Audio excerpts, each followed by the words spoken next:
Alrighty, welcome back to Cinema Pursuit. Today, me and Zach are back with a special movie. It is not Kung Fu Panda, but it is the other amazing role from Jack Black in School of Rock.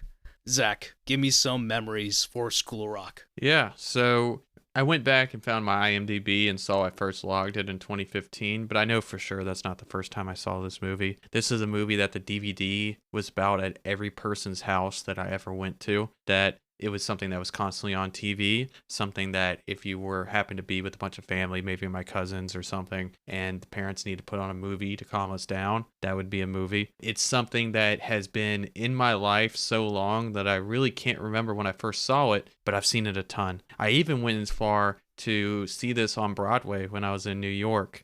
Bro, I didn't know that. Yeah, it was really cool. How was the show? So, the main guy was fine. He was just doing like a Jack Black impersonation. But the real star is that they take kids from the local schools, the New York academies, and they are in the Broadway show doing the roles of the kids. So there's like, just like the movie, there's real talented musicians and like very, very talented kids in there doing a little bit of acting, but also doing all the music. And since it's a live performance, all the music is live. So it's a really cool element. See, that's genius. We're going to talk about why that's the only reason this movie works is like Linklater and like his approach to all this. It was really, it's simple, but it's genius. It's funny that you say you had the DVD. I was just looking up stuff about School of Rock, and Anya Taylor-Joy, she was talking about how when she moved from South America to London, that every Friday her school would have School of Rock on, and that's like one of like 4 or 5 movies that she would watch, and that's how she learned English. Really? Yeah. That's really funny. And I'm just thinking about like, you learned English from Jack Black?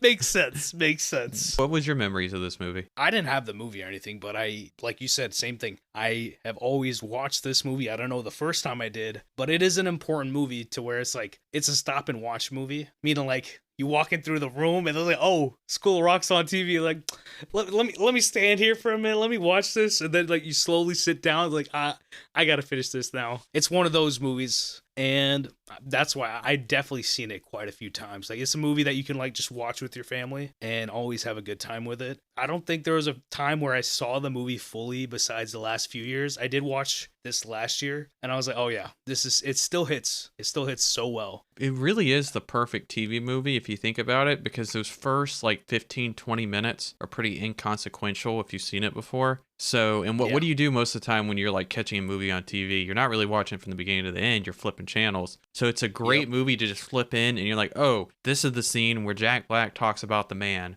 or this is the scene where they go to their first audition and the kids are acting like they're sick, kids coming from the hospital, or it's this scene or that scene. Like, it's a movie of scenes that are always engaging because Jack Black is the focus of all of them. Or Jack Black and the kids. The kids, when they juice, they really do juice in this movie. And I felt like this approach, it reminded me of like PTA a little bit. I'm like, oh, this is like the simple but elegant stuff that he does too. And that's why like Linklater, PTA, they're just a different breed of directors when it comes to all this. They've done teacher movies before, and there's so many. Obviously, Dead Poet Society, Kindergarten Cop. I don't know how long it's been since you've seen that one. I was thinking about Kindergarten Cop when I watched this. I forgot about that. But I mean, they have all the weird ones. They had there's a new one with Jenna Ortega, but it's a little freaky. It's Martin Freeman from like Black Panther. He's the guy who in the Hobbit. Yeah, Sherlock I know who Martin Holmes. Freeman is. Yeah. And then they're like getting freaky and stuff. I was like, whoa. I was like, I don't need this. Yeah. This looks boring. It was boring. I saw that trailer. That didn't look good. It is interesting though that the archetype of we need an inspirational teacher to come here on short notice movie is like a reoccurring traditional movie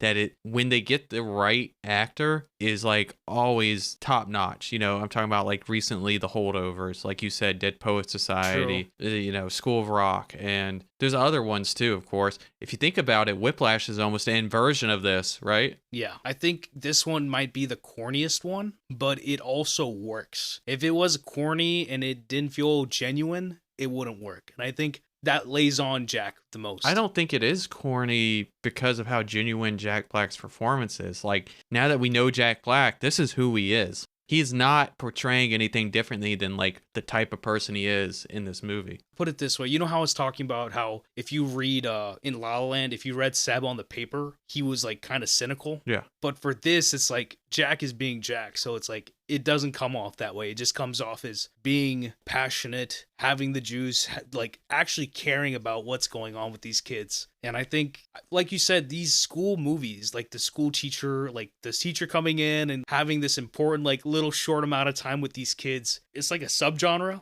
It reminds me of, you know how Steve McQueen did Widows? Mm-hmm. Jeff Nichols doing like Midnight Special. It's like these special directors doing like genre movies. I mean, Denis kind of went off the rails with science fiction, but he's done other movies where it's like they are genre movies. Yeah, and this is essentially a genre movie. It's always, small budget. You always get to have some young up-and-coming actors, even though we'll get to it later. This movie actually didn't have mostly any actors that are still acting, but it's always a good showcase. It's good when you can take someone who's obviously a great actor at what they do and just saying the camera's going to be on you the whole time. All your co-stars are children. The whole movie hinges on you. Cut, go. And you know why Mike White wrote this movie. So for anybody who doesn't know, the roommate in the movie, Ned Schneebly, is actually the guy who wrote the movie, Mike White. He wrote and directs the majority of White Lotus on HBO, and he's been on Survivor. He just co-wrote Migration. He writes animated movies for kids too. He literally wrote Despicable Me 4.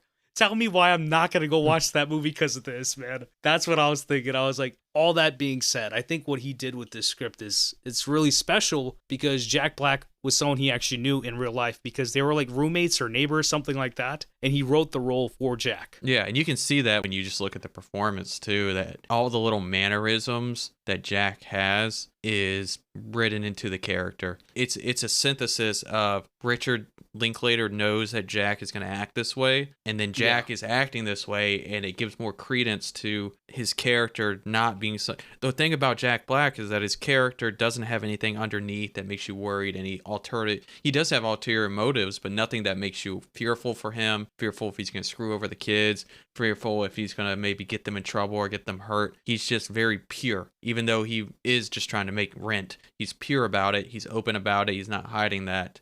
And it's a really cool synthesis of the actor and director working together to portray that. What do you mean? This man literally touched them kids. That's what he said. It's a good line. Yeah.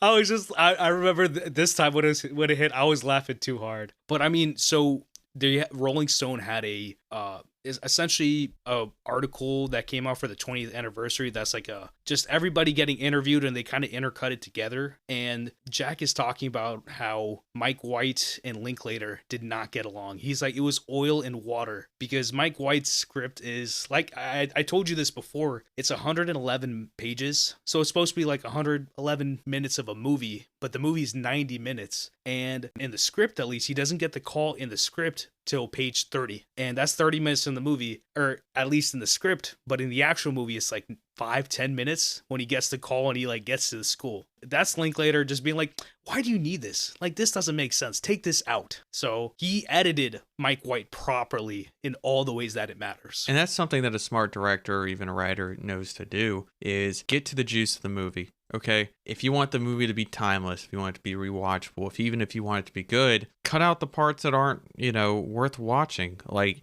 Jack Black gets interesting and engaging when he gets put in front of a classroom with kids. He's still good in like the first 10 minutes of the movie, but watching him shoot the shit with his band or whatever is not as interesting as him, hung over in front of his class asking, the kids if they brought any snacks. Did you watch AP Bio, the show with Glenn Howerton?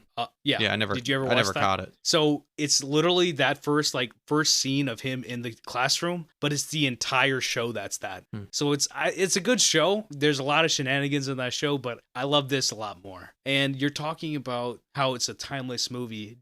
I don't know. We're going to run through it real quick. This is a 2003 movie. Do you know how stacked that year of movies was? Because I didn't realize how stacked it was. Tell me. Listen to this. Return of the King, #1 at the box office, 1.4 billion. Finding Nemo, Matrix 2, the first Pirates of the Caribbean movie, Bruce Almighty, Last Samurai, Terminator 3, Matrix 3, X-Men 2, Bad Boys, Something's Gotta Give, Charlie's Angels, The Village. It was not good, but people like that movie. The first Hulk movie, Too Fast, Too Furious, Elf, Master and Commander, SWAT. That's a big favorite of mine. Cheaper by the Dozen, The Haunted Mansion, Kill Bill, How to Lose a Guy in 10 Days, The Italian Job, Daddy Daycare, Freaky Friday, Johnny English, Tomb Raider, Mystic River, Seabiscuit, like Cat in the fucking Hat. You know what movie I haven't mentioned yet, right? What came out in 2003, Zach? One of your favorite fucking movies. Which movie came out in 2003? Lost in Translation. Oh, shit. Was that 2003? That's 2003. God. In my head, that's like a 2000 movie.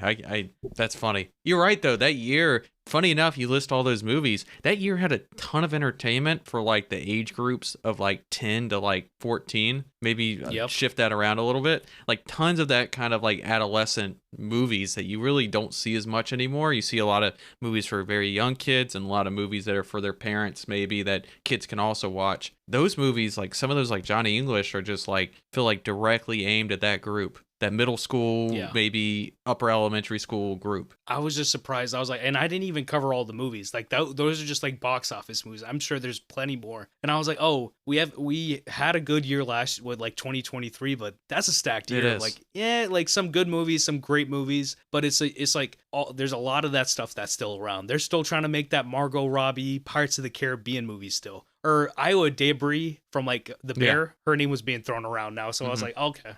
Things are getting interesting, but I'm gonna steer the train back onto School of Rock. Linklater was not supposed to make this movie. He got the script and he was like, "This is cheesy," and he passed on it. And Scott Rudin, he's the guy who produced this movie. He's the guy who literally in the what do you call it, in the credits, he has 6 assistants when everybody has 1. He's the man who would literally fire his assistants, and he was just like, he's a terrible boss. Everybody knows it, and he's still somehow around in Hollywood. But the one good thing he did was he got Linklater, Mike White, and Jack together, and they actually made this movie. And it only works because it was Linklater doing this thing. Yeah, and just to add too, this movie, I know we said this movie falls into like the teacher group of movies where it's like there's always this star, this teacher who comes in and steals the show, metaphorically, like acting wise. But I think this movie really fits into the chef category too, of movies that are easy to watch no matter the circumstance. You don't have to mentally get yourself ready. You can have your grandma with you, you can have your best friend, you can have a stranger, it doesn't matter. Whoever's with you is going to watch it. They're also going to enjoy it and have a good time. And there's not many movies that feel like that they reach every demographic as enjoyable, especially with comedies. Oh, I know. It's like I can create this with anybody. I can't create Poor Things with everybody. Yeah. That's a funny movie that I recently watched, but I ain't gonna about to turn that on with nobody, man. Yeah. But I will say, you're talking about the comedy, or like somewhere it's like you can watch it with anybody, and I think it's reflected in the kids too. And these kids, they were all cast with their talents of like being able to sing and play their instruments. But I think the thing that always hits me is that it's pretty well represented, like throughout, like just through the ethnic groups of people. Like I was like, oh, this is how you do representation. I was like, I actually feel like this could be a real classroom. This feels like I'm in middle school watching these kids. It didn't feel fake, which is like a hard thing to do with kids. Because kids, you know how it is, like they can be like real tuned up and overact, and it never feels like anybody's overacting. Yeah, it is a little weird when you see like older movies and you see a classroom and it's like 80% white dudes, and then you mean 100% white dudes? Those are usually like boarding schools, right? So I get it for like the plot, that makes sense. But you see some of these, it's like 80% white dudes, 20% white women, and then they'll have like a token minority in there. And if you ever been to any public school, that's not how it is. I mean, maybe in some parts of the U.S. or some other countries, but for the most part, it's a good diverse group. So not, unless you're trying to make a point about your movie, like, hey, this is a white boy private school or something, unless you're trying to make that point, it doesn't make sense. So the fact this movie went out of its way and to say, we're going to have a diverse cast, we're going to have great, talented youth, but they're not all going to be the same type of person was really cool. And it's not like they're there just to, like, oh, it's a diversity hire. No, it's not a diversity thing. It's genuine just representation where it's like everybody that is, whatever race they are, whatever it is, they're all talented in this movie. I don't think any of these kids are untalented. No one feels like, oh, that kid wasn't as good as everybody else. They might have not given the tech kid much to do. Besides that, everybody has some like important willing meaning given like throughout the movie. Like I said, it's a testament to like casting, and that's what Linklater does with Dazed and Confused. He has a bunch of kids. Ben Affleck is probably the most, him and McConaughey are like the big ones that popped off from that, but it's like real great casting. I will say the last thing I want to hit before we get to the categories is Jack Black. And I want to compare this role to what Robin Williams did in Mrs. Doubtfire. Oh, okay. Yeah.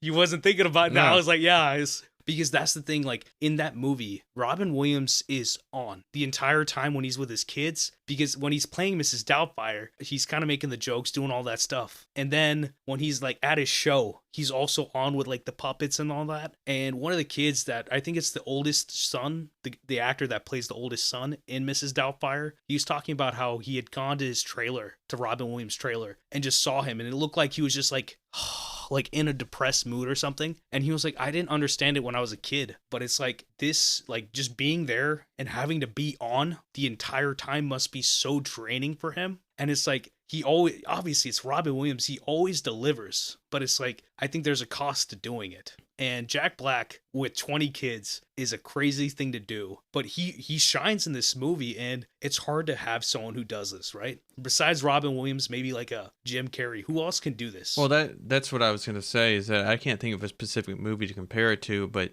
this performance is very reminiscent of Jim Carrey in terms of just the physical acting that he does, that the way that he's constantly manipulating his body, the way he moves, the way he uses his hands. If he's either playing air guitar, he's making a point, he's always moving. He's very kinetic in his performance. And you really only see that with someone like Jim Carrey. And I think the camera work in this movie, where it's like you're kind of following him around. There's a lot of like steady cam shots or like dollies, pans. Like they're always moving around with Jack. And it feels like they're capturing it. It doesn't feel like we're in there, we're in the action, and we're like getting some sort of like visceral thing. It's just, like I said, it's almost that like PTA approach. I think it is just Linklater's approach to how he shoots stuff. And it's fantastic. Yeah.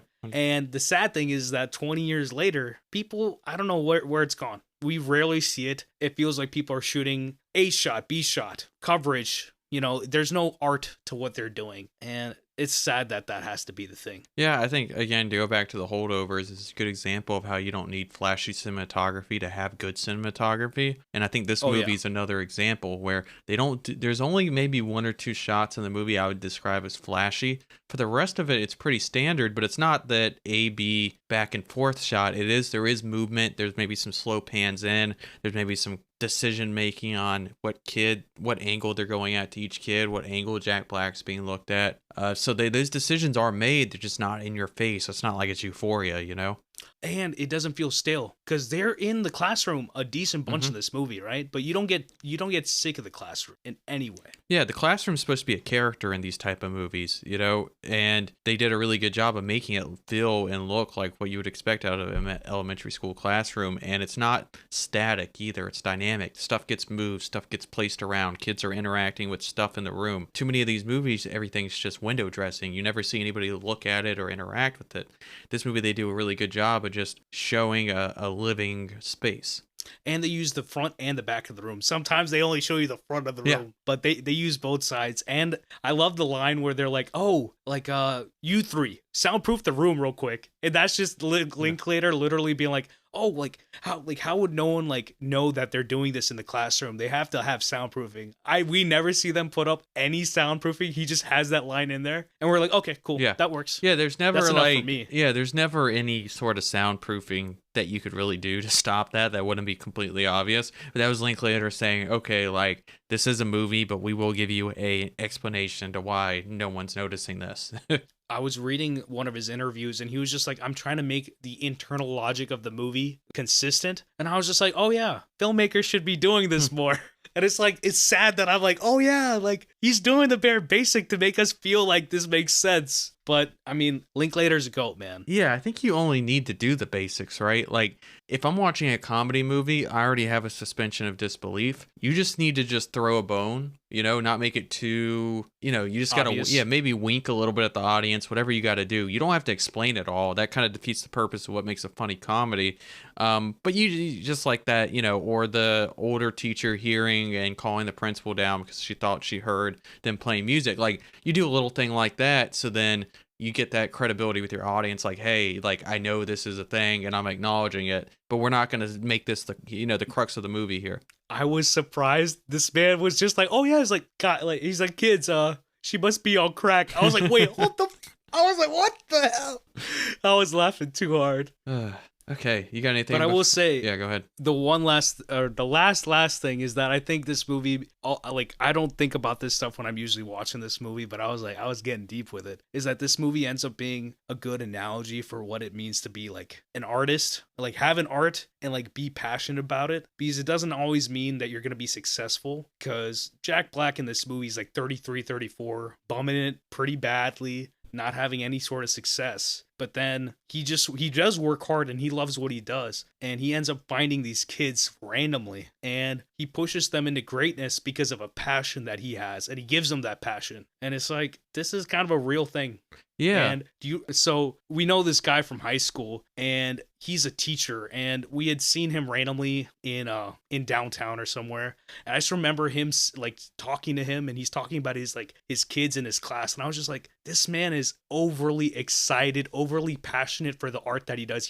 I think he's a singer and he has like a choir class. And I was just like, that's the passion that I thought of when I was thinking about like rewatching this movie this time. And I was like, I see this passion in real life. And I was like, it emulates it well. This is something we need in real life. That's all it is. Yeah. And I couldn't find this in any of my research, but I feel like Jack Black's character in the movie is almost like the antithesis of the dude in like The Big Lebowski, where they're both bums, right? That's, I mean, they, know, but the difference is that, Jeff Bridges' character just has absolutely no motivation, while Jack Black's character is also a bum, but has all the motivation in the world for his art. He just has never had a chance to funnel that in a way that's productive for society. And so that's, I don't know if that was even thought of when they were making the movie, but it almost feels like a interesting response to that Big Lebowski character.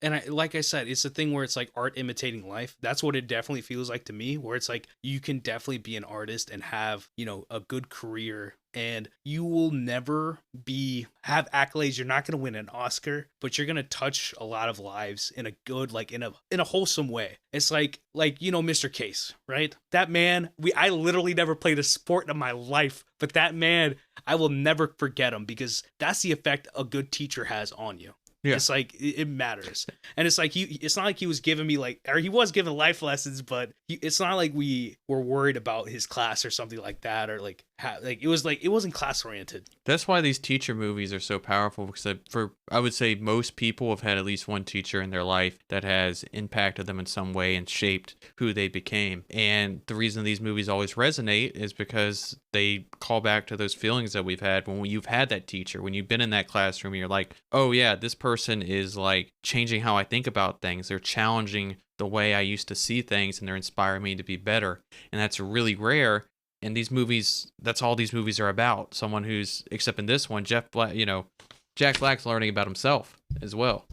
And since you brought it up, I saw, or my mom sent me she was giving me a bunch of like memory stuff that she had. And I saw this, it's just one of my teachers. It's my 5th grade teacher. And I was just like, oh yeah, Miss Johnson. I was like, that woman let me just be like incredibly interested in stuff. She's like, oh, you want to go? She would give me time and she'd be like, oh, what are you going to do today? I'd be like, oh, I want to do this on this microscope. I want to research this. And she's like, why do you want to do that? What are you going to do from that? And she just she made me reason out like, oh, I'm trying to learn this. And she just let me go and do it. And this movie it works because Jack Black is always giving the kids some sort of respect. He's never like, oh, you need to do this and you're going to do this or you're going to get a bad grade. No. That's not what he does. He actually sees them as peers and treats these kids properly, which I think, like you said, it's like the trope of like the teacher, like the substitute teacher movies. It plays into that, right? And the one common thread in those movies is they treat them like adults. Yeah. When most kids, the issue they always have in the classroom is when they're treated like kids, and it's not always without reason. But the reason these movies resonate as well is that the teacher comes in, sees these kids as people, as adult people, and pushes them to be better. And that's what Jack Black does in this movie. Bro, that was Mr. Lida, wasn't it, back in high school? He actually, like, he was chill because he actually we were just regular people to him. Yeah, there are certain teachers that they were able to get the authority from their kids, not by, slamming their hand on the desk and yelling, but by just reasoning with them as like people. And so you wouldn't want to disappoint that teacher because you like them and they treated you like a person. And you don't want to, have someone who treats you like a person. You don't want to disappoint them, but it's easy to disappoint like an authority figure that you don't care about. But when you care about him, you're like, man, I don't want to make him feel bad. Bars. I'm learning. This has legitimately become therapy today. This is actually fantastic. But let's get into Action is the Juice. Alrighty, on to Action is the Juice. The most juiciest scenes of School of Rock. Zach, hit me with your Action is the Juice for School of Rock. I have a feeling it's going to be similar for you. The final concert they put on at the end of the movie. It's the only time we get to see them play for an extended period, and it really delivers. It's one of the better payoffs I've seen in a movie. Like, at some point they got to play. You got all these talented kids, and you only see little bits of it. You'll see, like, Zach do something on his guitar while Jack Black is telling him, to sing his song or whatever. And you'll see maybe some of the backup singers maybe sing a little bit, but you don't see it all come together until that scene when all the kids come out. They're wearing their cool uniforms that they were given. They're all jamming. They look like they're having a good time. The lights are going. The backup singers are going. The kids are dancing. There's a lot of just like dopamine in that scene where it's like, you see the parents are happy. None of the parents are grumbling anymore. Everybody's just happy that this happened. There's no bad vibes, no bad feelings, and it makes you just feel really good. That at the end of the day, like that scene itself never fails to make me just feel really good about what I just watched.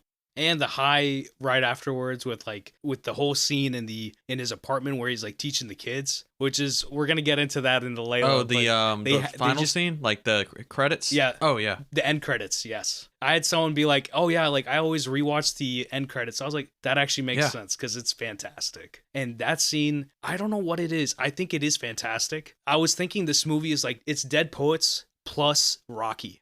Because I feel like it's almost a sports movie because there's a competition. They're trying to get together and trying to beat whoever this opponent. They don't have like an opponent. They're just like, oh, we want to win. So I'm just like, oh, and same thing as Rocky. They don't win, but they technically win, right? And Rocky, it's Adrian, Adrian, and it's like, oh, it's a love story. With this, it actually is. I mean, they win the audience over, right? And that's what matters. And he's always talking about, it's like, one great show can change your life. And he keeps I think he says it at least 3 times where he's like, one great show. And it rubbed off real well. I was like, okay, and you get into this scene and you're like, okay, this is their one great show. And they murder it. They really do. And it's very like 2000s with like the animations and everything. And it's aged well. This is a period piece now. And it's fantastic. Yeah, speaking of Rocky, they lose at the end too. And that's the one key caveat to most great sports movies is they usually got to lose at the end. And that's what happened. So I never thought about it that way, but I like what you said. This is essentially like a sports movie where the whole movie is the montage of them getting ready for this one big performance. And they go out there and they kill it. And even though they lose, they all learn a lot about themselves and come out as better people, which is what most sports, classic sports movies do. It's all the juice. And that's why it's like, you have to have the writing there for that. It's like, oh, let's mix this with another thing. It's like Whiplash's Full Metal Jacket in a band room, and that works because Damien wrote that well. And this is a weird thing to do. I think they based this off a real thing where there was it's like Langley Academy or something like that. Mike White took inspiration from a real teacher that was giving these kids like Led Zeppelin and the Beach Boys and all this sort of music. And that's just the scene of them at the concert. And I think they give every single person their moment, whether it's like, Tamika or even the guys behind the curtain after they win, they're like, yes, or like whatever they lose, they like end the performance. Linklater cuts back to them, and he's just trying to give a payoff for all the characters, and it's not easy to do, but he does it well. Okay, Vikash, what is your action is the juice scene? You hit the real juice. I ain't gonna lie about that. That's why I was like, I know I'm not gonna do that scene. For me, the action in the juice for School of Rock comes from the scene where Dewey is walking into the school and he sees Zach and his dad, and he's like, son, and he like yanks his kid. He yanks Zach. He's like, you can't play this rock anymore. You need to do your homework, do all this stuff, and stop playing that rock. And, you know, all we see is him see that. And then we get inside. There's no like, you know, there's no middle to that. I think if they showed a middle to like him walking in, it might be a different movie. But he gets inside and Zach is like sitting there being all down about himself. And he starts with the whole conversation. He's like, what is rock about? It's like, you know, the whole thing was like, oh, scoring chicks, getting wasted. No, it's about sticking it to the man. And I was just like, okay. And, you know, the whole thing's like, you got to feel it in your blood and guts. And then he goes around the room and he's like, I need all you to get ticked off. What are you mad at? I'm the man right now. And they're all like, you know, like stupid ass and all that stuff. And they're just like giving it to him. But then he's going around the room. He's like, oh, what makes you mad? Homework or whatever, you know, whatever the kid things are. And then he gets to Zach and he's like, oh, what are you going to tell him? He's like, step off. And then he makes like the whole song out of Step Off. And it ends with like a Y to them like getting together and like playing the song. And I was just like, okay, that's like him having chemistry with the kids.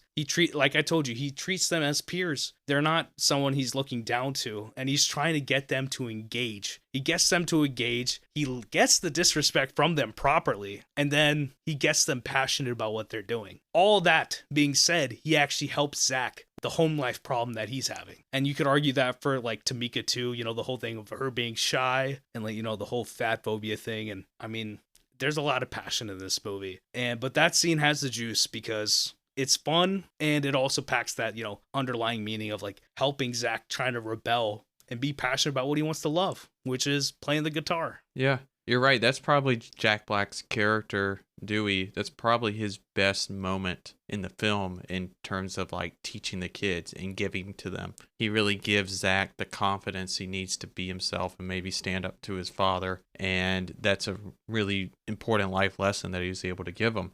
If you Google that monologue, the Stick It to the Man monologue that he gives, you see tons of videos of people performing that monologue, like it's for their drama class, or it's them practicing or auditioning or whatever. It's become like a real thing, at least it was in the 2000s and early 2010s, of people repeating that monologue for like a class. It's really caught on. It was a really good piece of writing. And of course, Jack Black delivers it like amazing in the movie. So there's a big thing in this script where there's a lot of dialogue that is written, and there's a lot of stuff where it's just reactionary, where when he gets in the classroom and Summer, Miranda Cosgrove's character, she's like, oh, we have the board with the stars and like the black circles to like track your good behavior or whatever it is. And in the script, it just says, oh, he gets mad and reacts. But then, you know, Jack Black does his thing and he like grabs the thing off the wall. He's like tears it up, and he doesn't like properly tear it up, and it's funny. And then he's like, oh, and then it gets back to the script. It's like, oh yeah, you're not going to be doing this for the next 3 weeks. And I think there's a lot of scenes in this movie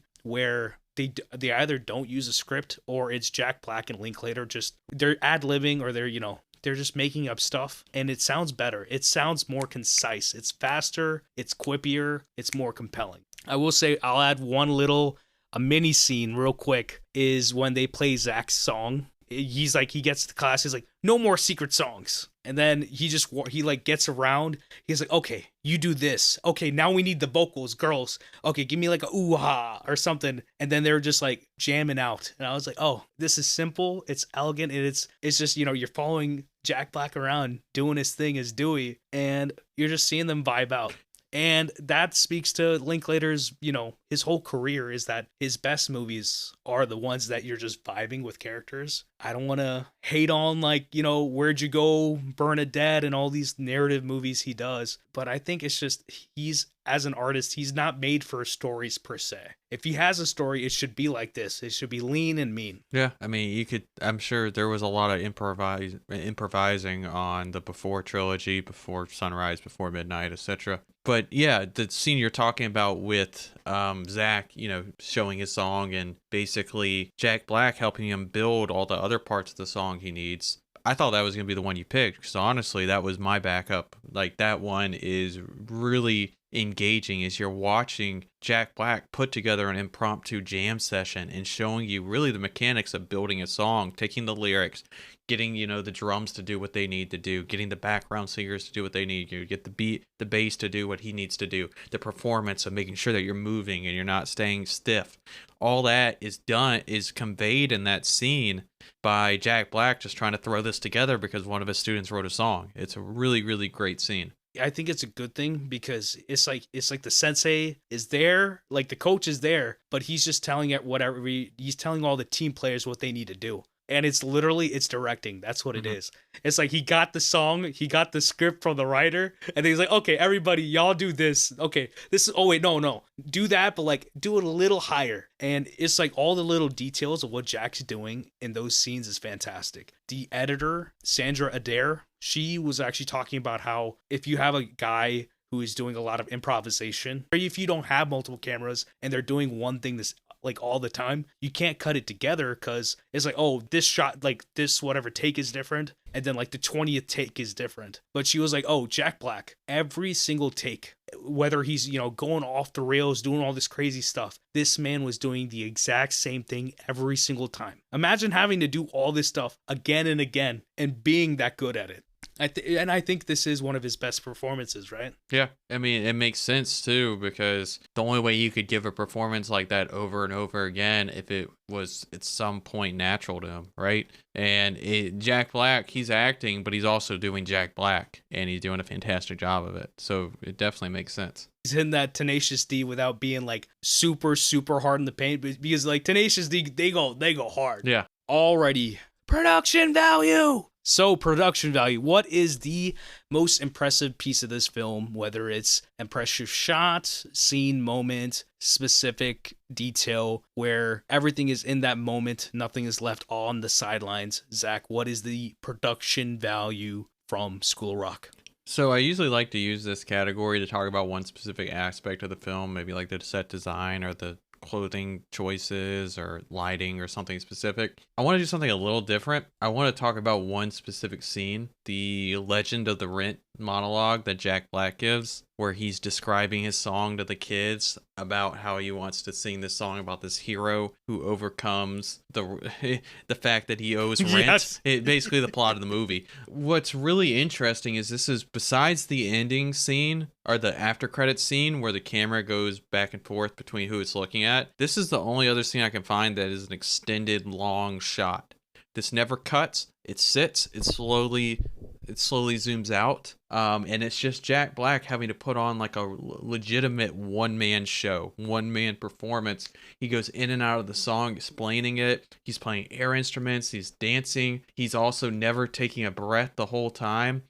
That one scene, if you were going to do an acting reel of why Jack Black has been one of our most successful actors of the 21st century, that's it. It's the microcosm of how Jack Black is like a physical comedian and how that physical comedy is so critical to the film's success. Oh, yeah. That's one of the few scenes, I think every time he's trying to play some music or anything like that, those scenes are always the best ones in this movie. And that's definitely one where I was like, okay, I might do action as a juice, I might do production value, but that one is fantastic. I love it because it's funny. It's like, oh yeah, it's like the Legend of the Rent. Anytime you like kind of make it funny and meta, it works out. It's fantastic. Yeah, I was surprised this was never the monologue that popped out to people. Maybe it's too difficult to make it engaging unless you can dance around like him. But I was like, I watched it and I was just blown away. I was like, There's like one other guy in the world who could do this, maybe two, and I would say maybe Jim Carrey. Jim Carrey can't sing. Jim Carrey No, he can't can't. sing. That's right. Hugh Jackman is not No, funny enough for like this. literally, and he's not alive. Rest in peace. Philip Seymour Hoffman was like the only guy I could think of who could do something like this because he's also a very physical actor. But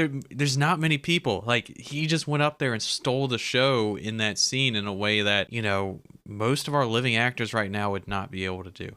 Did I tell you how old he was in this movie when Jack was shooting this movie? He was 32. Oh, okay. Imagine the man was going. The energy level. Yeah. It's like he was having 10 coffees a day. Yeah, but if you see him now, that's how he looks like. He still acts that way. Nothing's changed. He's still that way.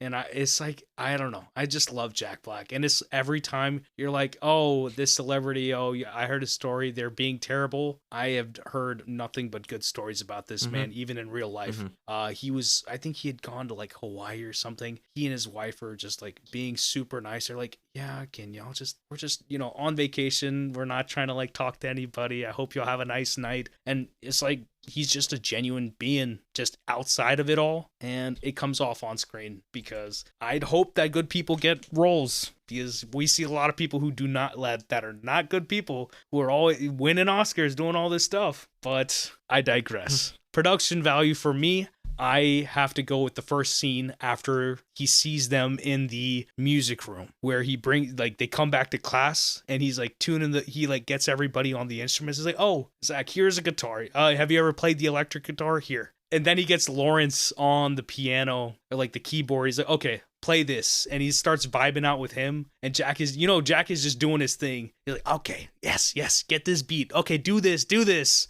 And it's like anything I could do an impression of this man, and it would not be enough to show just the cinematic quality of what he does.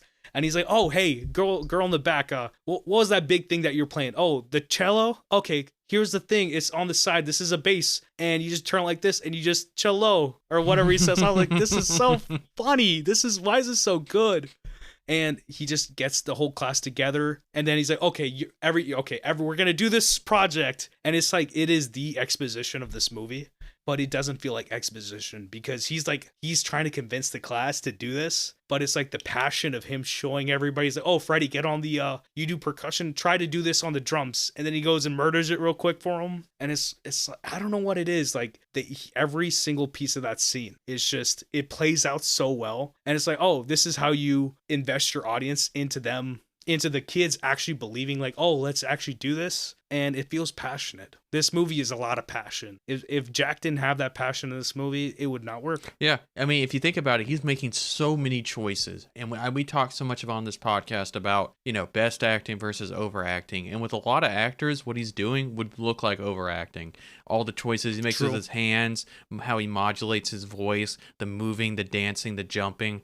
But with Jack Black, he's able to project it with such sincerity and with such earnestness that even when he's making all these choices, every time he does anything in this movie, it just comes off so natural that you have no problem with it. Oh, yeah. And it's like, like you said, it's a very fine line because anybody else doing this, it's like, if you don't have this in your heart, you are not going to be able to sell this. And it's like, yeah, you talk about Philip Seymour Hoffman. I think he could do this, but this would be a very hard role for him to play. I think he had it in him to do it, though. Yeah, the only reason I mentioned him was because, do you remember the movie Almost Famous? Oh, yeah. I was thinking about Almost Famous a lot during this movie. I was like, I think I need to watch Almost Famous again. I don't know why, but I was thinking about Almost Famous. Philip Seymour Hoffman, his 10 minutes in that movie is essentially doing a little more down in the dumps version of the Jack Black character. Someone who's kind of a loser, kind of obsessed with music, very, has a lot of energy. He does that same thing in that movie. That's why I kind of brought it up. But again, Philip Seymour Hoffman, even when he's super sincere in his movies, there's always something underneath, it feels like. And with Jack Black, it just feels like he is on the everything he shows you on the surface is real and genuine. And I think the thing about acting, when they say like, oh, when you want to like see good acting, good actors, they're not saying like, oh, I'm sad or they're crying. It's rather the opposite, that they're holding back tears. They're not showing this emotion. The way that they embody the emotion, especially in the physicality that Jack has, that's where you have good acting happening. It's not always the outward, like the saying of it or the outward act of it. That's too simple. It's like the end of this movie. If they won and just like, ooh, they won, yay, it would feel good, but it's not the best ending, right? The best ending is that they didn't win, but the audience is like, nah, fuck that shit. No, bring the kids back. The kids are awesome. And that's why it's great. Yeah. There's a fine line between good and really good and then fantastic. And this hits the fantastic. Yeah. It's almost like a comment on, so the judges who pick the, winners of that award already had an idea of who they wanted to win, right? And that happens a lot in life where you might get somewhere and you might not get a job or a role because of nepotism, because they've already decided the type of person they want, the ethnicity of the person they want for this job or whatever. They already made that decision.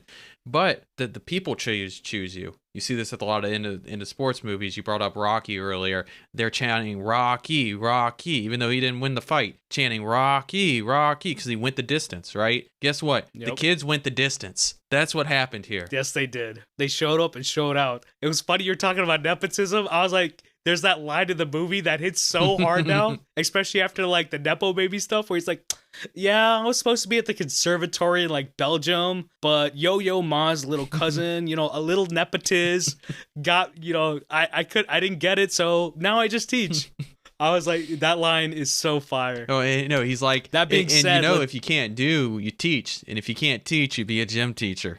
And that's the thing. It's little lines like that. It's like, you don't see too much of the other teachers, but within like that scene, you're just like, oh yeah, he's winning over the other teachers too. Like him just existing as this like passionate person, even though they don't know what's really going on. He gets into their lives in a wholesome way too. And I think this movie, it's wholesome. It's very like touching, but it's never like, it's not sobby. It's not like overly emotional in any way.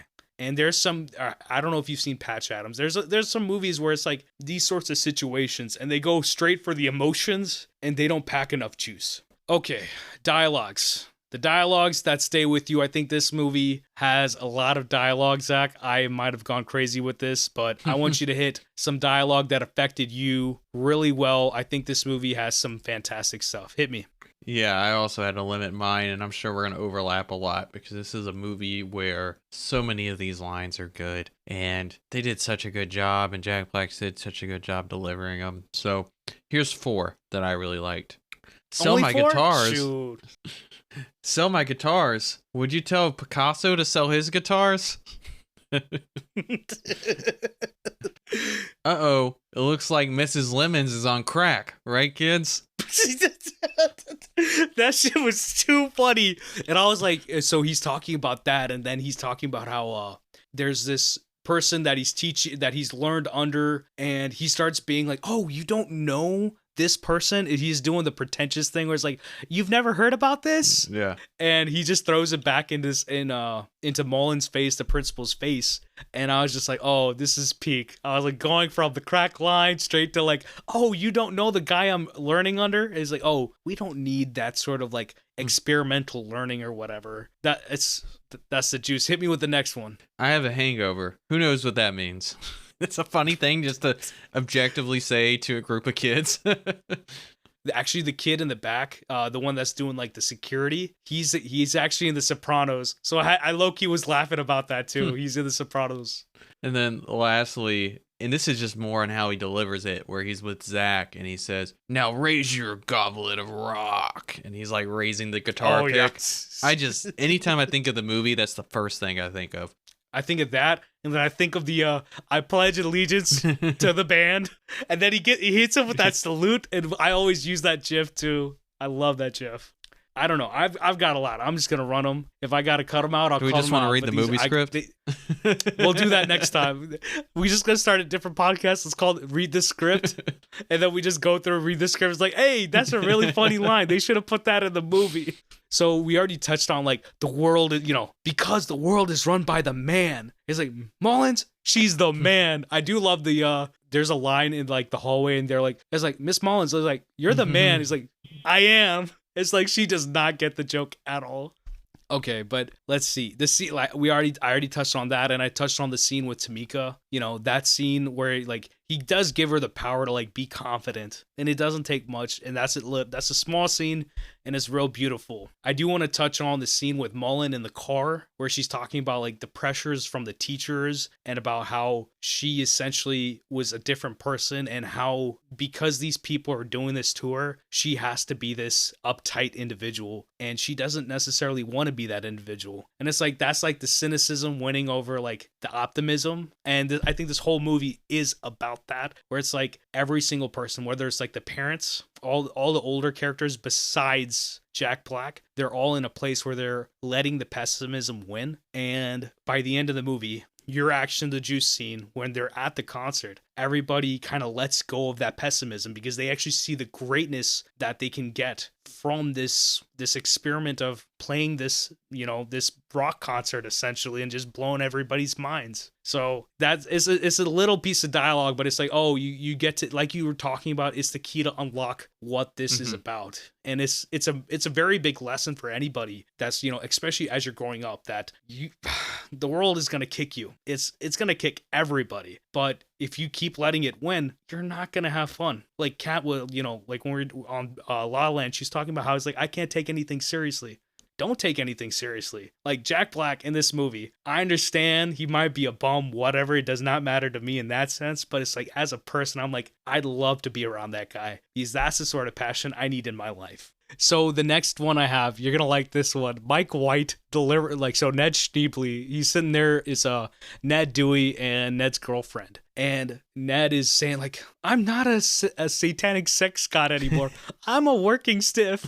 And that's cool. I was like, I had to rewind. I was like, hold the fuck up. I was like, I don't remember this. And I would throw you with a fun fact. You know the photo that they show of Jack Black, and it's like Ned and then another guy, like their band? Yeah. I never realized it. The other guy in the photo is Richard Linklater. Really? Yeah, it's Linklater that's in that photo. That's funny.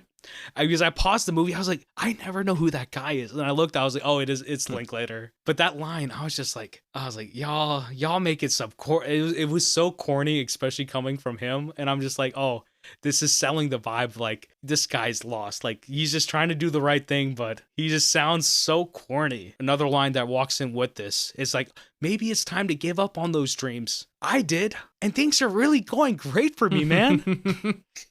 And then his girlfriend, like Sarah Silverman, is like, yeah, exactly. And I'm just like, oh, this is something else. Kat informed me before this pod. She just wanted me to make sure everybody knows that she supports Sarah Silverman's character in this movie, and I don't support her one bit. Me either. It's heartbreaking for her to say that. She has a point. She's like, you know, basically this dude's just not responsible with these kids or whatever. And I get that. I get that point. She's gonna be mad because I probably butchered it too.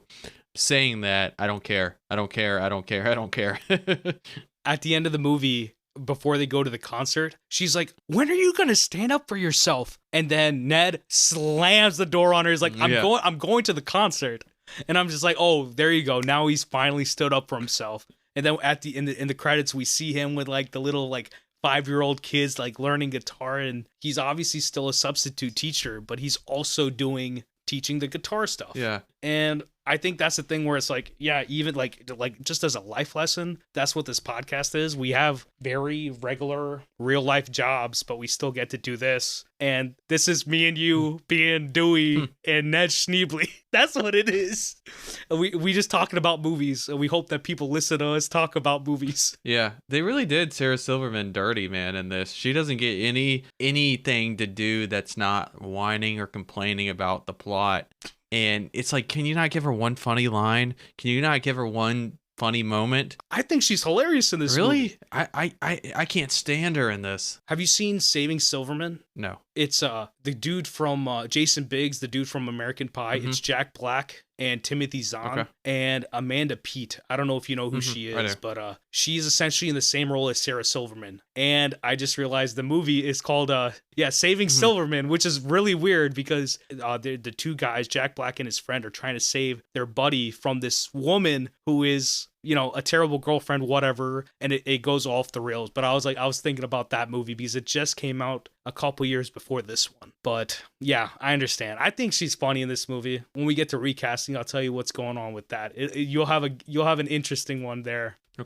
Okay, my last little dialogue, because there's so much good dialogue in this movie. The scene where he tells Lawrence that he's cool enough, and I'm just like, that's what kids need. Kids just need to know that they fit in and that they're cool enough. You don't need to have everybody around you. We shouldn't always leave ourselves in a place where we have to be objected or give weight to other people's opinions. Because if you're doing something that's helping yourself and you're enjoying doing that, then why are you, like, people are going to judge you for doing that for some reason because it's not the norm. Yeah. No, God forbid you try to help yourself. I don't know what it is in this world, but I love that piece of dialogue. It's definitely not the norm, and it's important in high school movies to show this because one of the biggest things that you face growing up is learning how to be your own person and march to the beat of your own drum. And at that age, I would say most people don't know how to do that. There's still a lot of peer pressure of trying to be cool, look cool to people. Guess what, guys? It turns out when you grow up, everybody's very uncool, and it turns out everybody's very much the same.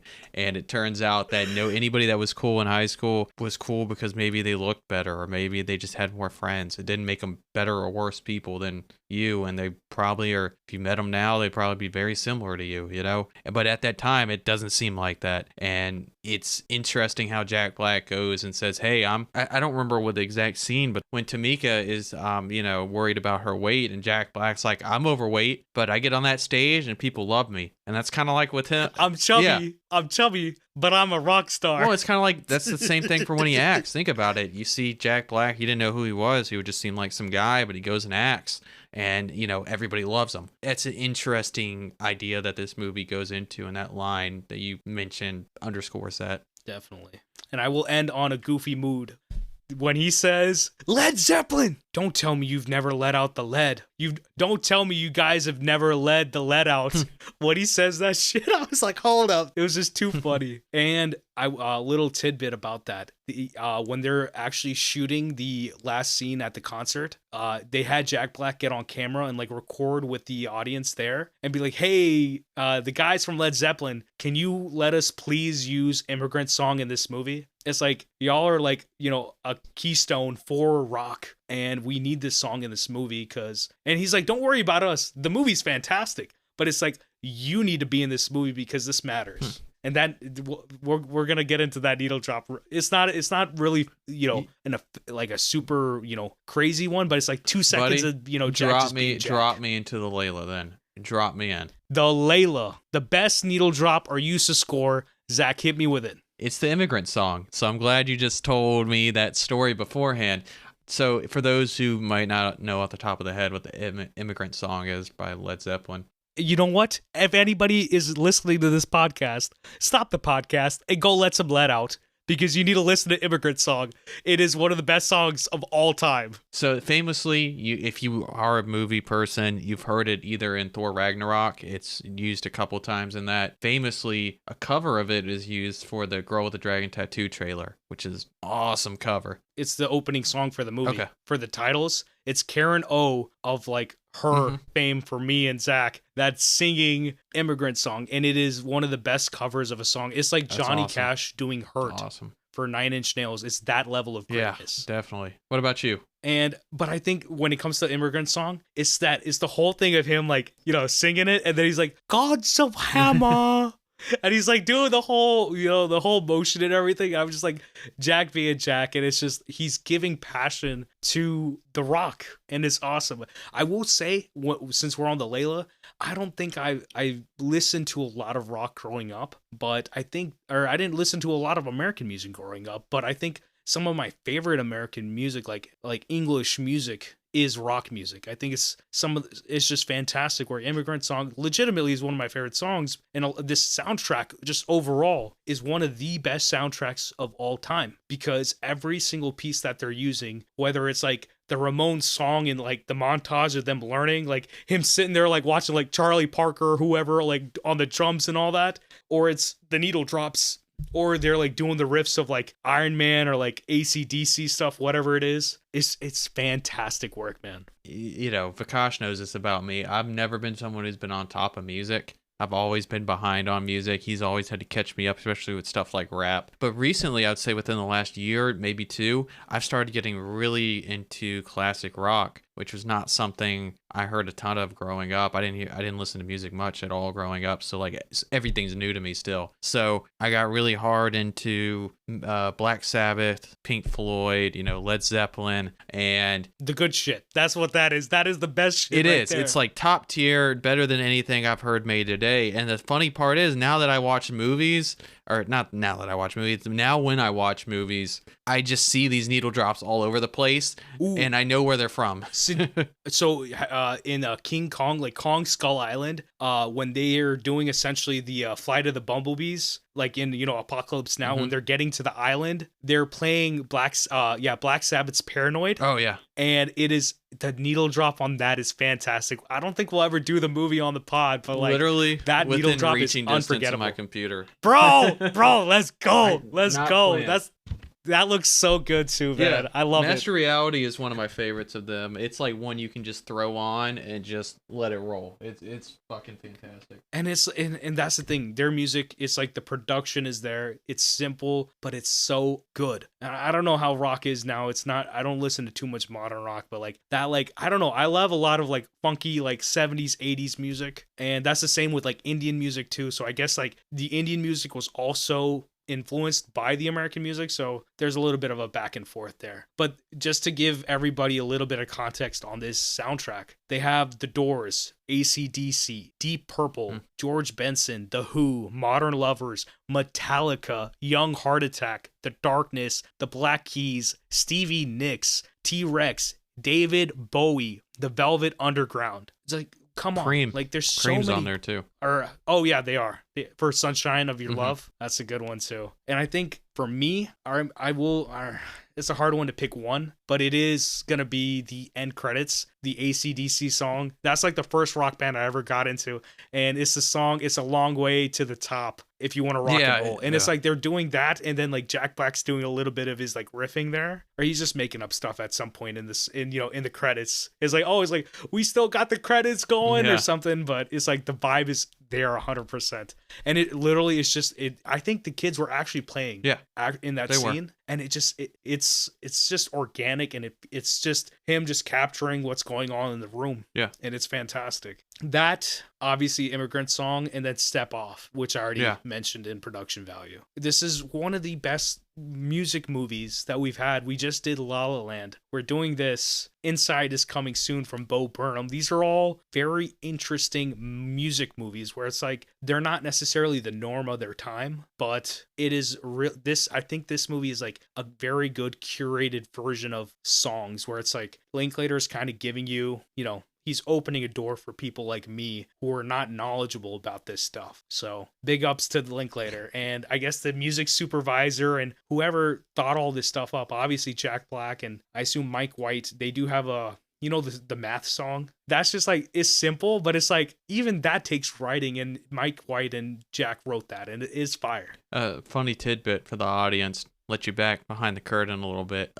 We were at one point we're going to do Dead Poet Society, and decided that maybe doing, you know, too many teacher movies in a row would be a problem. And then we accidentally decided to have like multiple music movies back to back to back with, you know, School of Rock, La La Land, and Inside. So I just thought that was pretty funny to point out. And we're about to have a run of like action movies coming soon. Mad Max Fury Road, among some other titles that I'm not going to give away just yet. But I don't know what it is. I feel like it's a vibe thing where it's like we just want to have fun with what we're watching. We're not watching these movies just because like, oh, I've got to watch it for the pod. It's more of a thing where it's like I get to watch this movie. We just did Game Night. It's a movie where I was like, oh, I really want to watch this movie, but I never like get the chance to do it. Now I have an excuse to do it. So it's like talking about School of Rock has surprisingly been one of the best times that we've had talking about stuff. I don't know. It's oddly therapeutic at times with all this stuff. Yeah, it's. I'm surprised by how well this is going. Again, be really meta because, well, usually I feel like movies that have a lot more depth to them, like when we did Arrival, I feel like when I go into it, there's so much I want to talk about. With one like this, it's like, yeah, I really love the movie, but like, what am I supposed to talk about in a movie like this when it's just Jack Black being funny and me laughing? I'm not like thinking about things the whole time. And then we get in here and they're just such a rich text to talk about, even if it's not, Dune. It's not, All the President's Men. It's just a fun movie. There's still so much you can talk about. And I think that's the thing. It's like you should be able to like watch like Tarkovsky. Someone was talking about Stalker today. Fantastic, like amazing movie. But it's like I can watch Stalker, and then I can watch Jack Black being Jack Black in School of Rock and have the same level of like passion about talking about the movie or like the feelings I have about the movie. You got to keep yourself even with good movies to it, because there's all sorts of good movies that are either, commercially successful or like artistically important, or maybe people haven't seen them enough. And it's just, if someone says my favorite movie is Avenger Endgame, like, I'm not judging you for that. I'm just going to say watch more movies, because you're going to find a movie that you're going to love even more than that. It's just you haven't seen it yet. That's all it is. Zach, you know who should have been in this movie? Come on, man. Let's recast the role in this movie, because I know I did not bring a single recast for this movie, but I have some stuff to talk about. What's your first recast, Zach? Yeah, so I don't love the Joan Cusack performance in this.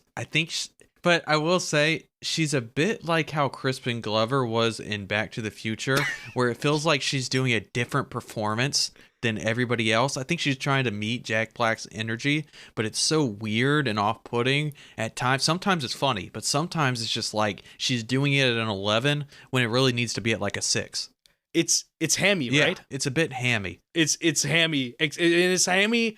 I wouldn't say I do like the performance, but it's hammy in a sense where it's like it's too much for the moments that you're hitting. Like you said, she's trying to match Jack, and she doesn't necessarily need to match Jack. She has to be the straight man to his comedy. Yeah. So I was. You know who's supposed to be in that role though, right? Before Tina Fey was cast in the role, but her SNL schedule didn't work out, so she dropped out. That was the first name I wrote down. It's not what I ended up with, but Tina Fey was who I was thinking of at first. I mean, it would work. She's too much. I think she's fantastic. She winks at the camera a little too much, Yeah, she's too. It's like, or I think it's like Amy Poehler. Like her other half might be better at this role than she would be. Yeah, Amy Poehler could have worked. I actually, speaking of that, I did kind of go kind of SNL-ish with it. Then I would replace her with Melissa McCarthy. She would be about 30. That would work, because I think the thing with Melissa is that she's proven herself with I forgot the movie's name. It's like Can You Ever Forgive Me, or whatever it was. The one that she got nominated for an Oscar for. Besides Bridesmaids, she knows what she's doing. She could play the serious role, and she could put on the drama without it being like overly dramatic or like overly hammy,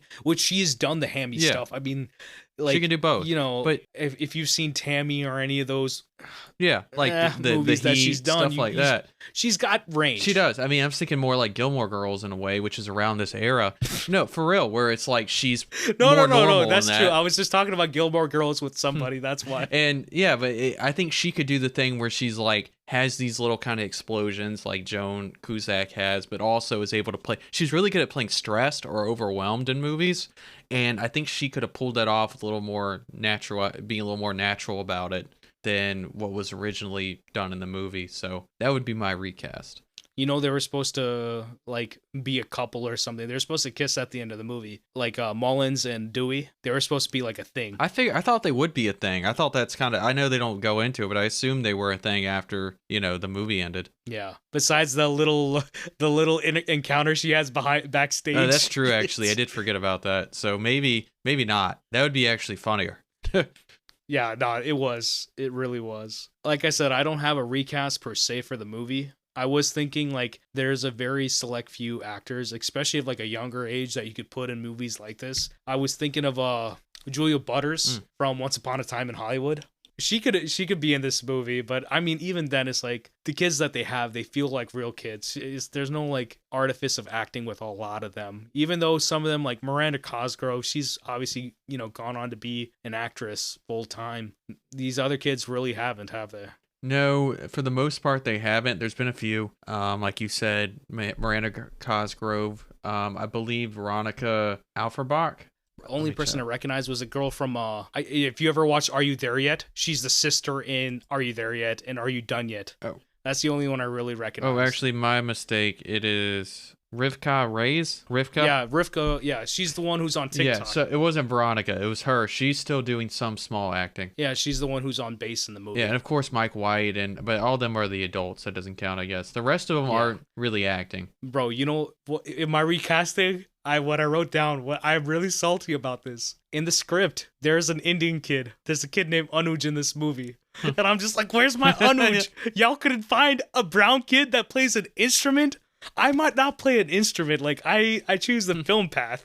But, like, there's so many Indian kids that play instruments. You could have found a kid. And it couldn't, like, hopefully if they had a kid, they wouldn't have put an accent on him because that would have been bad. But still, I would have loved to have seen an Indian kid in this movie. It would have been everything. I doubt they would have put an accent on him. It would have been more like, does he naturally have an accent or not? You know? I mean, they're kids. I don't think they would change the Disney. It's bad that I'm comparing this to Disney, but like, there's an Indian kid that was on Disney, and he's got a regular voice. He's got like an American accent, like I do. But they make him talk like this in the show, and he spent years doing that. That's torture right there, dancing it up for no reason. What's your recast? That's it. I wanted to talk about. I wanted to talk about Tina Fey, Julia Butters, and this Indian kid that is not existent because they never put him in the movie. And I was thinking about it. I was racking my head. I was like, if I cast this movie, I'd do the same thing. I'd have to find kids that are genuinely compelling. That's what they did. You were talking about the Broadway musical. They found kids that are locally there. And that's what you want to do. You want to find people who are actually in this and then just make them go at it. You don't need to be famous for this. So the recasting of it, for the kids at least, you can't know who they are. And Jack, like Dewey, you cannot put another person in that role. You could say Robin, you could say Jim Carrey, but no one's going to touch what Jack did because this is Jack's thing. It's like saying that Jack can do Dead Poet Society. No, he can't. He couldn't do that. He couldn't do Birdcage. He could do Aladdin. I will say that. Jack Black Aladdin would be hilarious. No, but that's why it's important to build movies around actors occasionally, when like if you're able to build a role in a movie around the actor and have that actor in mind, you can do so much more with how you build that character and what type of performance you can get out of them, instead of starting from scratch and writing someone and then bringing someone in who you think can do it. Funny you say that, because that's what Linklater did. He cast, so like I told you, I was reading the whole the oral history. Yeah, oral history. Yeah, I'm tired. My bad. The oral history from for School of Rock after the 20-year anniversary, and they're talking about how they cast the kids. Rivka, the one that you were just talking about, the one that plays the bass, she and Freddie, a few other kids, they were cast in the movie, but their roles were not written yet. So Mike White had a script, but it wasn't exactly what they followed. They had these characters that they created from the talents and the characters and the personality that all the kids had. And even Lawrence, who was very much, the shy Asian kid, he would literally tell Linklater, he's like, I don't want to be in this movie. I don't think I'm talented enough to be in this movie. He's like, yeah, that's the whole point, brother. It's like this emotion that you're feeling in real life will translate to the screen. Yeah. And it's like you have like movies like Uncut Gems where they're like, okay, you're in the Diamond District and they're casting real people and they're kind of, throwing them in there and it's really good. But this takes a little bit more. There's a little bit more to do with, especially with casting kids in these sorts of roles. Yeah. So this is recasting a role, but this is very much like a testament to like the casting that they've done in this movie is fantastic and it holds up. Yeah, 100% does.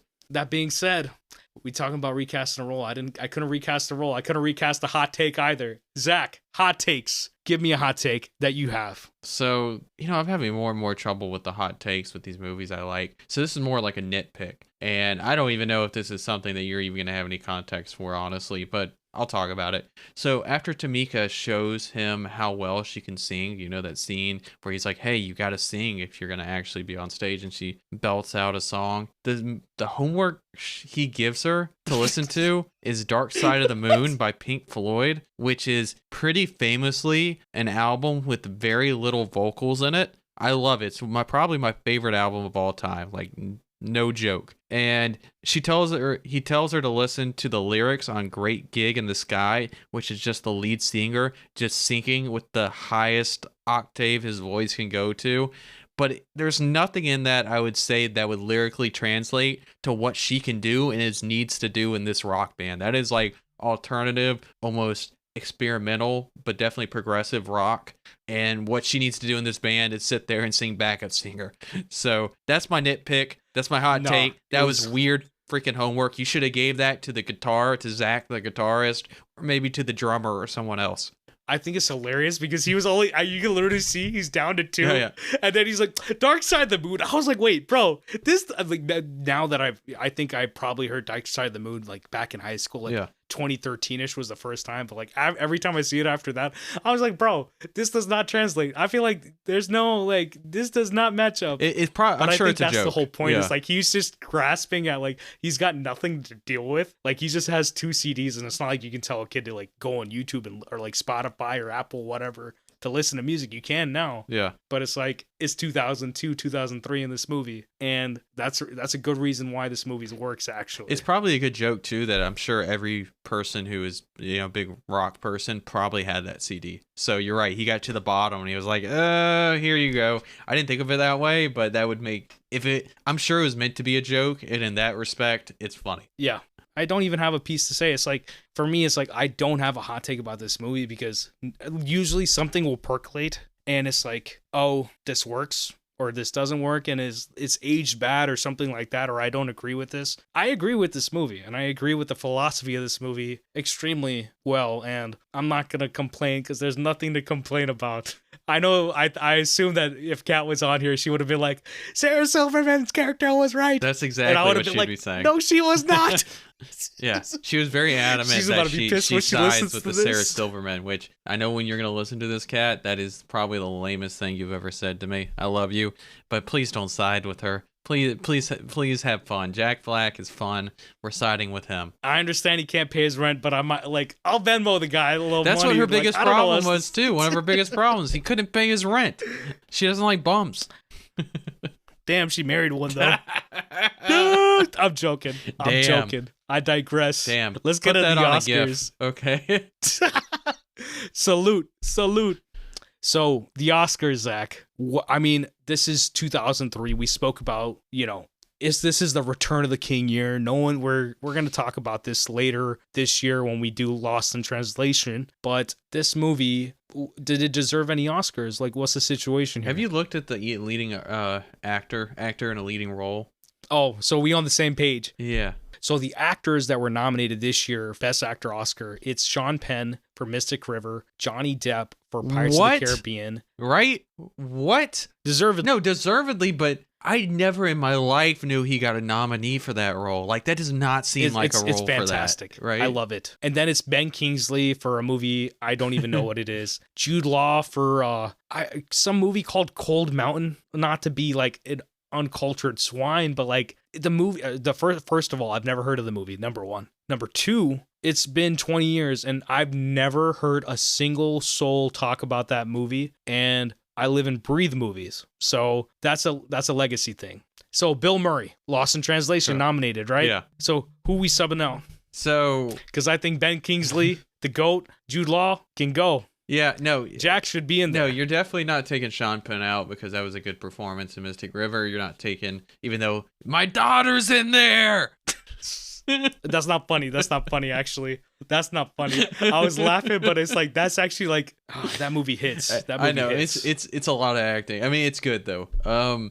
Bill, I mean, I'm not going to do it here. I'll do it on the Lost in Translation pod, but Bill Murray is obviously the best in this thing. I'm happy Johnny Depp got nominated. Oh, I don't know about that. You know what? We'll argue about this later. Okay? I'm happy Johnny Depp got nominated. I was so surprised when I saw this because it just doesn't seem like they would nominate All I have to say is that Jack Black would deserve to be a part of these nominations. You can sub out Jude Law or Ben Kingsley. I don't care. No one's talked about either of these two movies for a second since they came out, so it really wouldn't matter. I don't. This is why we do the Oscars, the 5 and 10 year redos that we do, because you get stuff like this where a movie gets nominated over and it has no cultural impact. Nothing about it remains, over a movie like School of Rock, which has, sustained itself for over 20 years now.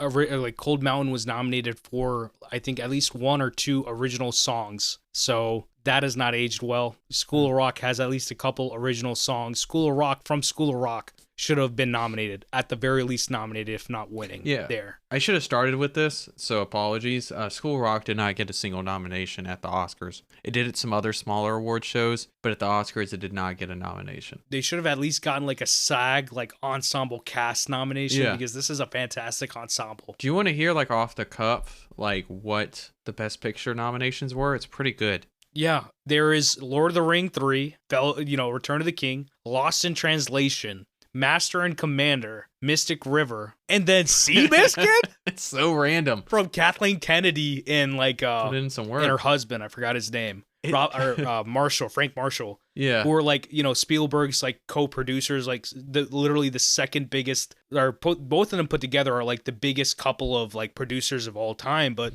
Seabiscuit over this movie, I don't think so. But that being said, there's like a stacked amount of movies that should have been nominated for Best Picture this year. But the other 4 are like great movies, especially the first 3: Lost Translation, Master and Commander, and Lord of the Rings. Felt like Return of the King. Those 3 are like upper echelon, like some of the best movies of all time. Okay, don't click on writing original screenplay, Vikash. I want you to guess. There's an animated movie that got nominated for Best Original Screenplay, which you never see. What did you? Oh, I saw. You already saw it?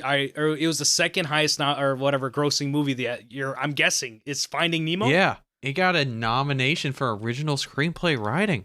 You don't see that often. You don't see it often, but I couldn't warrant it. I think Andrew Stanton co-wrote the script too. He's the one who directed it. I think he's great talent. He's the guy who made what's that Mars movie? The one, John Carter. I don't know if that's the one I would want to bring up as this guy's good. I know. Like, he made episode 5 and 6 of Stranger Things season 2. Like, they're 2 of my favorite like episodes of that entire show, because like he's a great visualist. He made WALL-E. He made some other stuff, but yeah, that's an interesting thing. I mean, Finding Nemo has a great script. I wouldn't say. I don't know if it's Oscar worthy. No, I'm not crapping on it. I just thought that just stood out to me. Honestly, there's not much more to discuss Oscar-wise because it wasn't a player in these Oscars, but I did want to pull that out because I thought that was pretty interesting. This was also the City of God year too. Oh yeah, City of God is yet again one of those fantastic movies, like one of the best of all time, and it is at the Oscars, surprisingly, and it is aged well. So we will maybe talk about it one day. Fantastic movie. But that being said, there's these movies. It's been 21 years since this movie came out, and the legacy, through the prism of time, is that what pops out in your mind, Zach, about this movie itself? So in terms of just the legacies, and we've already talked about it a lot, but let's have the Jack Black discussion now. Where does this rank? Like, no, for most actors, this would be the highlight of their career, and it might be. But where does this rank around what he's done? Because he's been the voice of Kung Fu Panda now for like at least 10 years, maybe more. And that's 2008 till now. Okay. Because we're recording this the weekend that Kung Fu Panda 4 just came out, and I'm low-key kicking myself that we didn't do Kung Fu Panda, because that is also one of my favorite movies of all time, with reason. But I think this is his best live-action performance. Oh, no, don't caveat it. Don't caveat it. I want to know from you, big Kung Fu Panda guy, do you prefer him no, not even prefer him. Do you prefer Kung Fu Panda or School of Rock? Poe or Dewey Finn? Poe, honestly. Damn, let's just cut the pod and let's just start over. Let's just do Kung Fu Panda. Why? I don't know. Poe is better. I love Poe. Like, he plays up the doofus and the fun fan vibes and like being the Dragon Warrior stuff. There's a lot of drama and philosophy to the Kung Fu Panda movies that always resonates with me too. But this is like, you're comparing some of the best performances I've ever seen in my career from the same person. So it's like, I prefer Poe because I've seen that just as much, or I've seen Kung Fu Panda 1 probably more than this movie. I've seen it at least like 6 to 10 times at least. And this one I've probably seen that much too on TV. This legacy for me is that this was a cable classic for me, but it's like I gotta go with Poe. No, I get it, and I get your point of view there. For me, the Kung Fu Panda movies were never that huge for me, so the only other times I've really seen him is like, well, I mean, I've seen him in a lot of stuff, but times where he stood out has been like, his cameo in Anchorman was great. Him being in the new Jumanji movies, he actually was really good in those. He's the best part of those movies. He's in Tropic Thunder, but he's almost like weirdly casted incorrectly in Tropic Thunder, where he's good, but like someone else could have like done that nerfed. role. Yeah, he's nerfed. It's weird. Yeah. And that's the one like misstep in that movie, which I watched that last year again. It's still really good. But he's shown up in some others. Robert Downey Jr. isn't the misstep there? No, not at all, dude. Like, if that wasn't the Heath Ledger year, man, I think he would have won, honestly. That dude was fantastic in that. They had a show for this movie? Yeah, they do have the Broadway show, but I'm talking about Nick made like a show for like 3 seasons about this, based on this movie. I saw that when I was doing some research. I like that because I think you should be able to. I don't usually like remaking movies. This would be one that would make sense if you think about it, because you just every few years grab a bunch of really talented kids and then just grab an actor, it doesn't matter who it is, and just make a movie about how the talented kids come together to perform on this concert.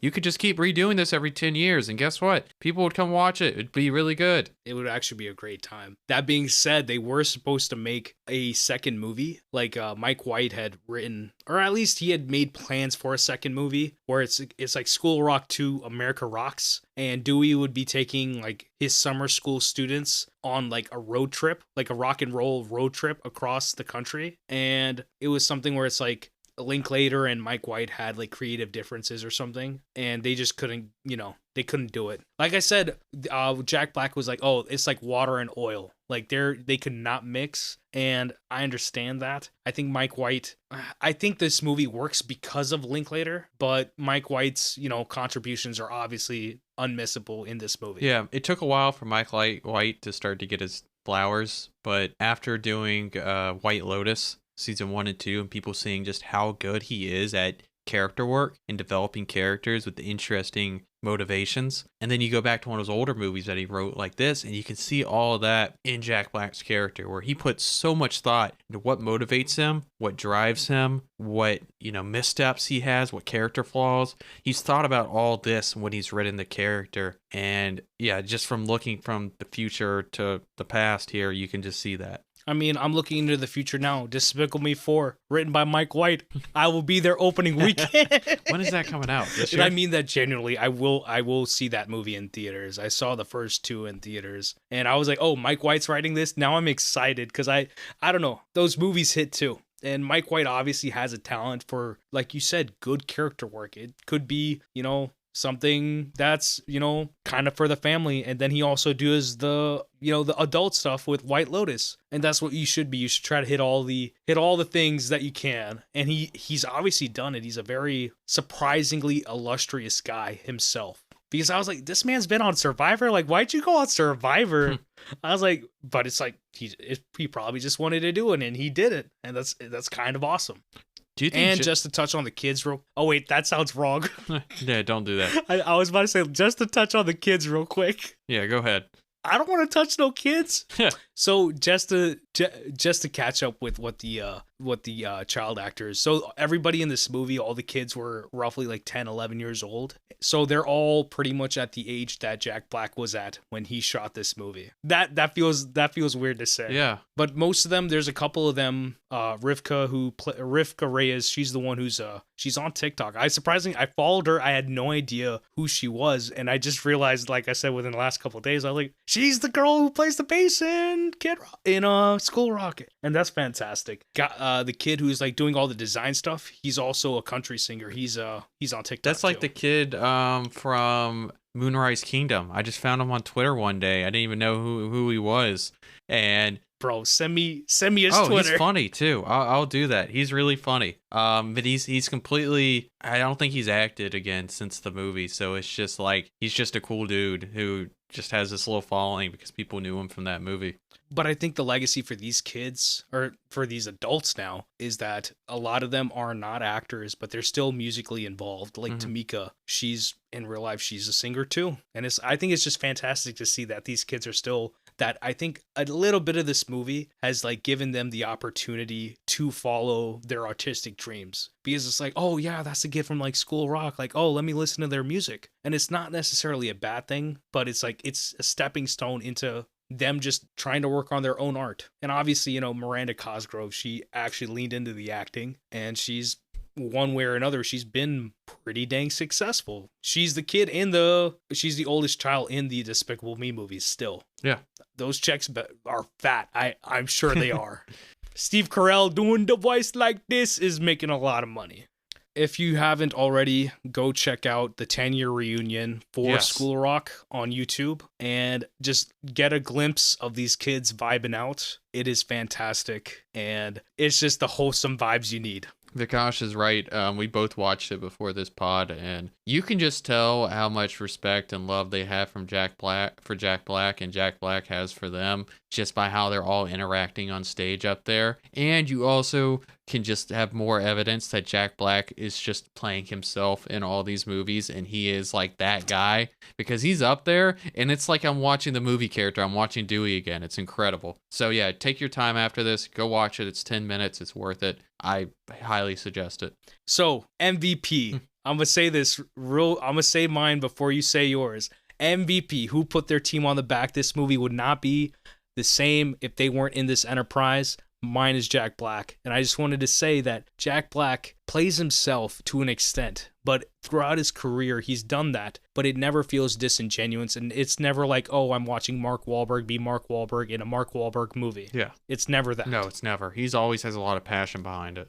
And this movie really is like, you know, he's a triple danger. He doesn't dance, but he's practically dancing in this movie with his, you know, whether it's the air guitar or the real guitar. Yeah. Jack Black puts up like a legendary teacher performance in that movie that's up there with Robin Williams and Dead Poet Society, but he isn't trying to like emulate anything. He's being himself. We know from his long career that we know who Jack Black is, and he's better at playing himself than anyone else is at playing Jack Black. He brings a level of physical comedy to it that's only matched by the likes of Jim Carrey and Charlie Chaplin. To be honest, he's my MVP.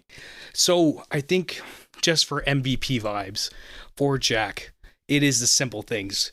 So when Jack is bringing in all the little instruments and stuff from his car, there's a shot that's like inside the van where he's just running inside, and the man is just running with such energy. And I'm just like, no one else would do this. They would run in, but he just brings an energy, a passion that no one else does. And no one else could do this. Yeah, no one else could. And I think that's what we've just been reiterating the whole time. This is almost like a Jack Black podcast, not even a School of Rock one. But it's just hard to talk about this movie without praising him, because what he does in this movie is iconic and he's just a tour de force in this movie. Like, we couldn't run Nacho Libre on the pod, but it's like, this we can. But it's like... No, that's what's kind of funny about him, right? Like, a lot of his movies are not great. But he's really like good when he hits, right? Where it's like Kung Fu Panda works because he's fantastic in it, but it's the Eastern philosophy, the other, like the action, the character moments, all that hits in Kung Fu Panda also, just like it does in this one. So it works, right? So it's just, he's always great. It's just the movies, right? So it's like Gary Oldman, except Gary Oldman is, I'm a dramatic actor all the time. And Jack Black is like, peaches, peaches, peaches. Yeah. Or he's doing, like I said, the Kung Fu Panda, you know, Kung Fu Panda 4. He's doing the Britney Spears song. I mean, yeah, that's the vibes. He's having a good time. I love it. So, did you have any companion movies for this? Because I know mine are not going to match up with yours. Yeah, I kind of mentioned them earlier, but I wrote down some other teacher movies. If you really like a movie about a teacher that's inspiring or at least unique, Dead Poet Society and with Robin Williams, and The Holdovers, which recently came out with Paul Giamatti. All three of these movies are very different from each other in terms of what the teachers are and what they're trying to convey as their message. But the movies themselves have the similar theme of fish out of water teacher trying to inspire students. And those are great movies to watch, fun movies to watch, and those are two others to check out if you like this movie. I will say, Dead Poets obviously is up there, like you said, but I gotta leave y'all with three. Two of them are like a first movie, second movie. Have you seen Sister Act 1 and 2? No. Bro, crank it on on an odd Sister night. Act? Sister Act. It's Whoopi Goldberg, and she is in some situation with like a mobster in like Vegas, and she ends up becoming a sister in like a Catholic church, like in a school, and she ends up taking this like choir group and just taking it to the competitions, all that sort of stuff. Same vibes as this movie, and they have two movies, and they're both actually pretty fun. And the other one, I think they had three. That's like related, but it's not the same thing. It's Take the Lead with Antonio Banderas. Okay, and that's a 2006-7 movie. It's very much a 2000s movie, and it's a thing where Antonio Banderas, he plays this like quote unquote high class dance teacher, and a kid like breaks into his car or does something to his car, and he ends up finding out this kid goes to this like lower income like public school, so he goes there and teaches these kids. Obviously it's that substitute teacher vibe, and the music, the liveliness of that movie is just like this, but it's like a whole different type of music. Yeah, it's a little corny, but it's so much fun. I just rewatched it with my mom and dad. Category to a subcategory to this. I'm calling it the Denzel Washington category, and I'm suggesting that you watch either the Great Debaters or the Remember the Titans if you also like movies about inspirational teachers teaching young people valuable lessons. And both of those, and Denzel does that better than almost anybody who's ever existed. So please watch. He directed those. Great Debaters. You remember watching that in Miss Chance's class? I don't know if you remember. I do. Yeah, I do. And I remember being like, yes, finally, we watching cinema. I don't know. School Rock is it's a special movie. They don't make them like this anymore. And I mean that in a sad way. Like, we need more of this. We need more passion, and we need more of this like optimistic stuff, but it has to come from like a true place. Yeah, not every movie needs to solve the world, and not every movie needs to be $100 million.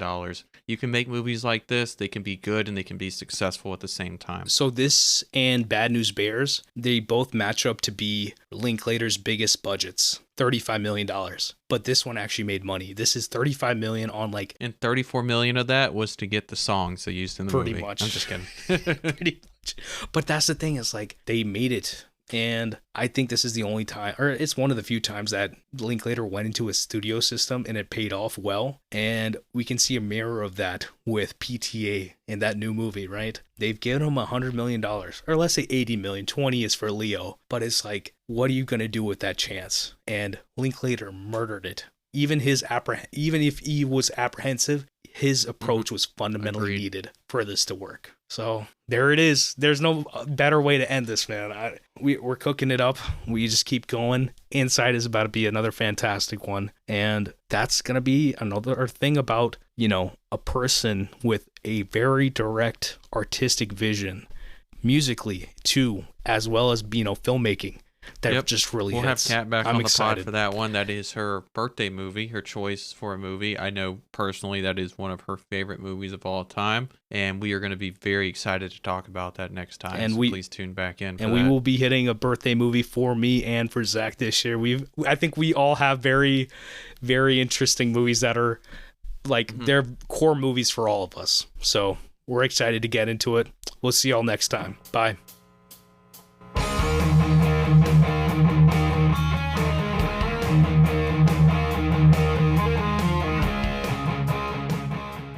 Thank you for listening to this episode of Cinema Pursuit.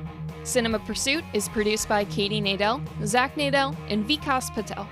Special thanks to Cole Cooper for the intro and outro music. You can listen to Cinema Pursuit on Spotify, Apple Podcasts, and wherever else you may listen to podcasts.